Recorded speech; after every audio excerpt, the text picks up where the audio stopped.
सब देख रहे हो कि कुमकुम भाग्य में चल रहा है एक जोरदार ट्विस्ट, जहाँ पे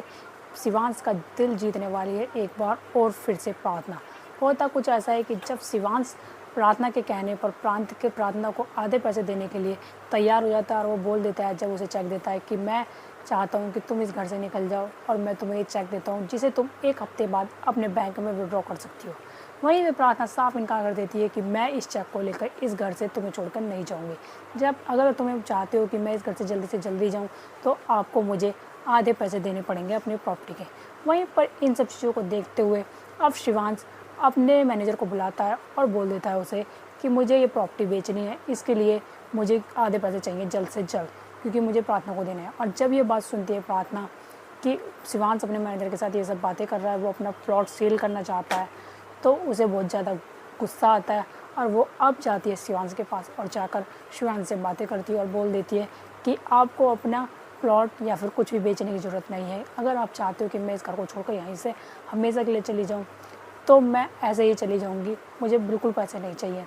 और जब ये बात शिवांश से प्रार्थना बोलती है तो शिवांश के दिल में फिर से प्रार्थना के लिए उम्मीद जाग जाती है और उसे लगता है कि शायद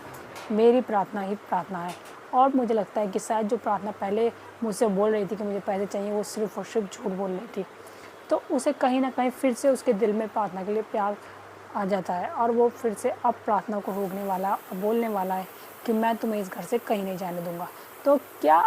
अब प्रार्थना को शिवांश रोक लेगा जाने से घर से हमेशा के लिए? वहीं पर दूसरी ओर प्रार्थना ने सोनालिका को भी साफ धमकी दे दी है कि मैं नहीं चाहती कि तुम मेरे रूम में मेरे पति शिवांश के साथ बातें करो,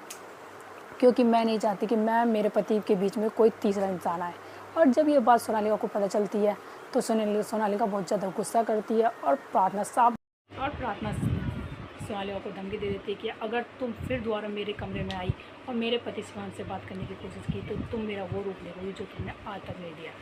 तो ये सब सुनकर सोनालिका जाती है शिवांश की बुआ माँ के पास और जाकर सारी बातें बताती है। तभी उसकी बुआ बोलती है कि क्या हुआ सोनालिका, तुम इतने डरी हुई क्यों हो? तभी सोनालिका बोलती है कि मैंने आज से पहले प्रार्थना का ये रूप कभी नहीं देखा, इसलिए वहीं पर अब वो फिर से बनाने वाले हैं एक प्लान और वो बोलने वाली है उसकी बुआ माँ कि अब हमें प्रार्थना को फिर से इमोशनली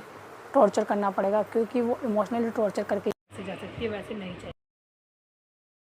प्रार्थना को अब फिर से सोनालिका और शिवांश की बुआ माँ मिलकर निकाल देंगे घर से बाहर, और जब वो निकालेंगे तो शिवांश रोक लेगा अपनी प्रार्थना को अपने से दूर जाने से। तो आगे देखिए कि कहानी में क्या नया ट्विस्ट आने वाला है। आगे देखने के लिए बने रहें हमारे चैनल पर, वीडियो को लाइक करें, सब्सक्राइब करें एंड बेल आइकन दबाना बिल्कुल